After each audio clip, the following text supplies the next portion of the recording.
Savannah Guthrie's 84-year-old mother, Nancy Guthrie, is still missing. This is so heartbreaking, so tragic, especially after the family filmed a video essentially begging for whoever took their mother to bring their mother home.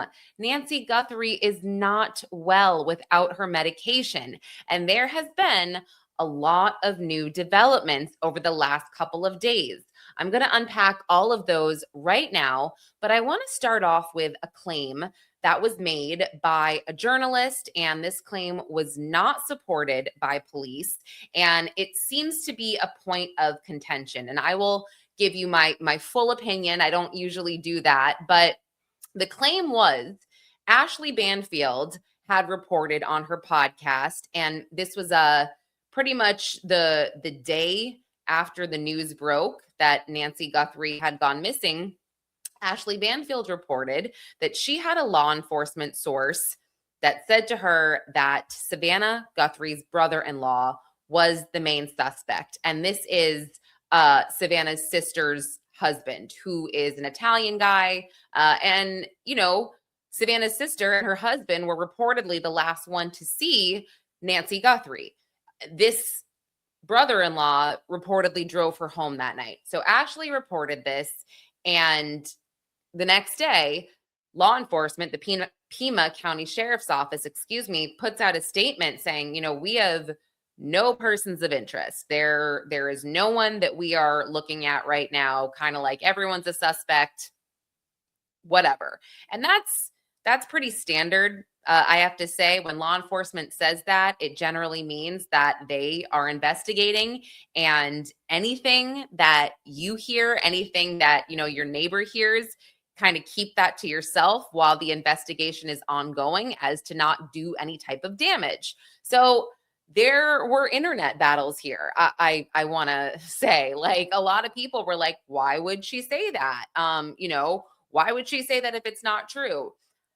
My opinion here is that she had a very good source. So I am not sitting here saying it's true or it's not true. I think she had a great source.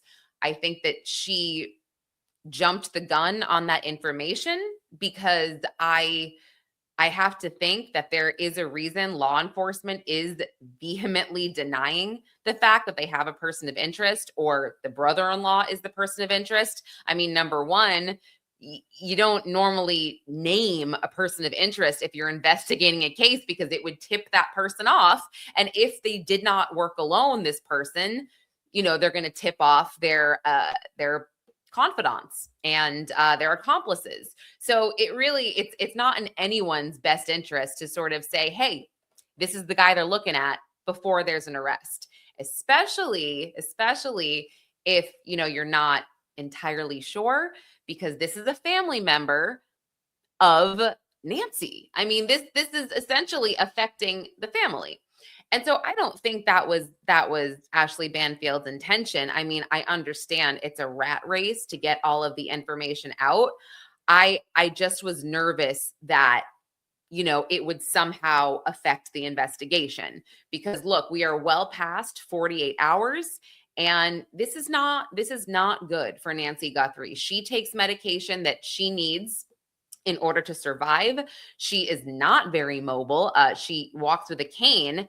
And some of the new developments that I want to go over with you from the press conference today, they gave more of a timeline, and they did confirm the blood on the stairs and in the house did match Nancy Guthrie's blood.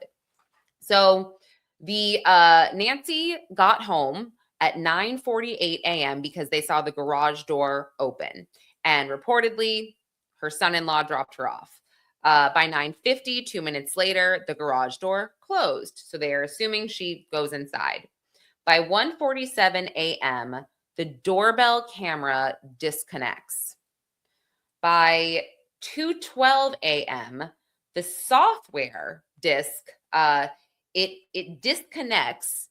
The software for the cameras outside somehow disconnects, because they caught someone on camera who, by the way, when they say someone, he actually said, the sheriff was like, I don't know, it could have been an animal. But the way they described this, they kind of said it connected but it overrode itself.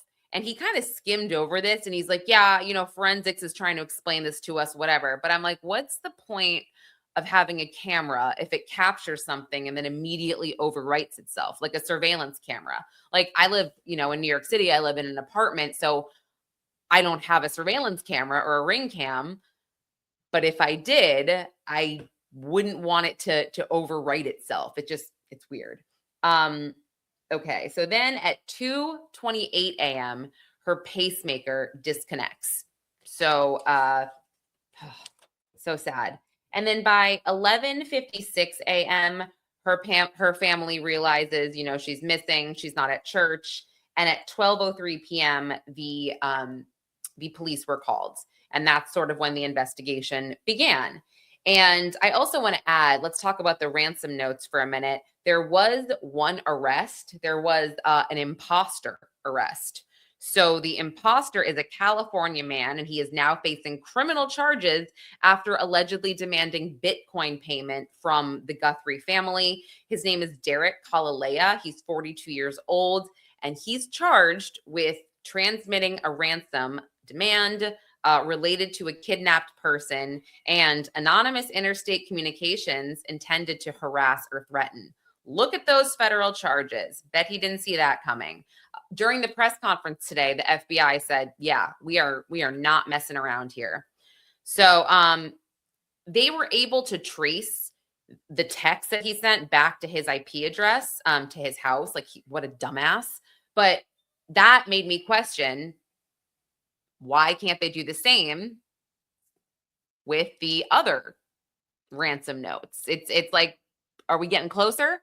And Harvey Levin from TMZ, he made a video today and he stated that there is some deadlines, or there are some deadlines on his ransom note, and he can't really get into it, of course, but he said one of the deadlines is fast approaching.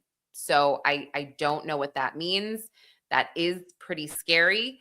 In Savannah Guthrie's family statement, basically to the kidnappers, she said, we've seen the ransom letters. She said, we are ready to talk, but we want proof of life. So, and also apparently in the ransom notes, it doesn't say that they want to talk. And this is according to Harvey Levin. He just said there's nowhere that says, they want to talk.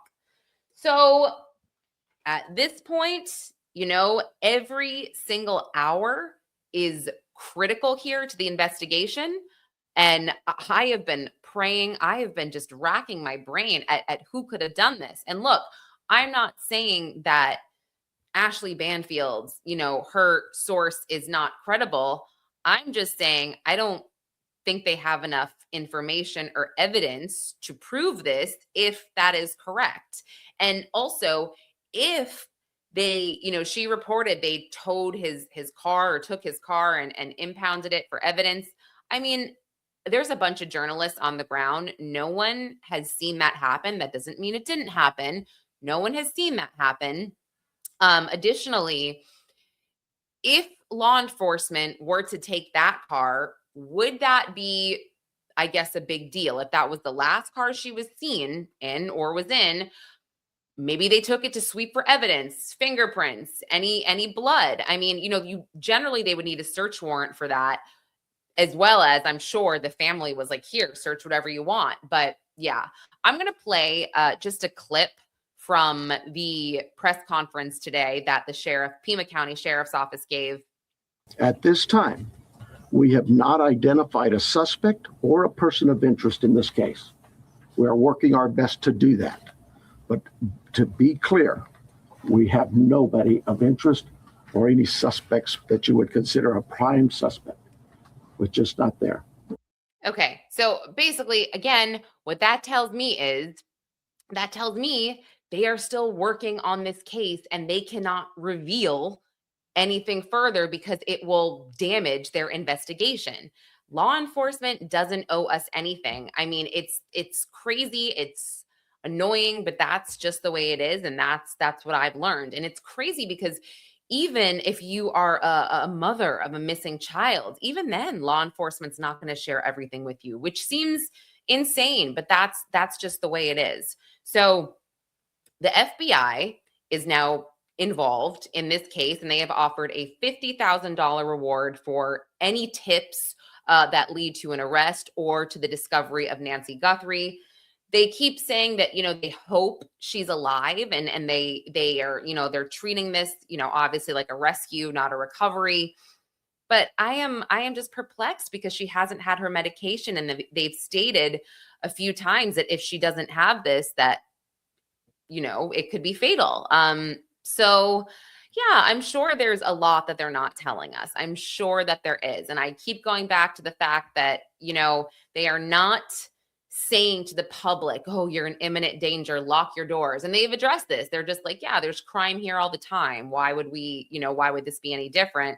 Well, I feel like it would. If somebody is snatched out of their bed, out of the blue, I would be like, oh, I'm scared. So I do feel like they know, they have an idea, and she is, this person, whoever did it, is connected to Nancy Guthrie. And the other reason why I do believe it is someone they know, and so possibly Ashley could be right, possibly not, I don't know, but it's because the sheriff's office won't comment on forced entry or not.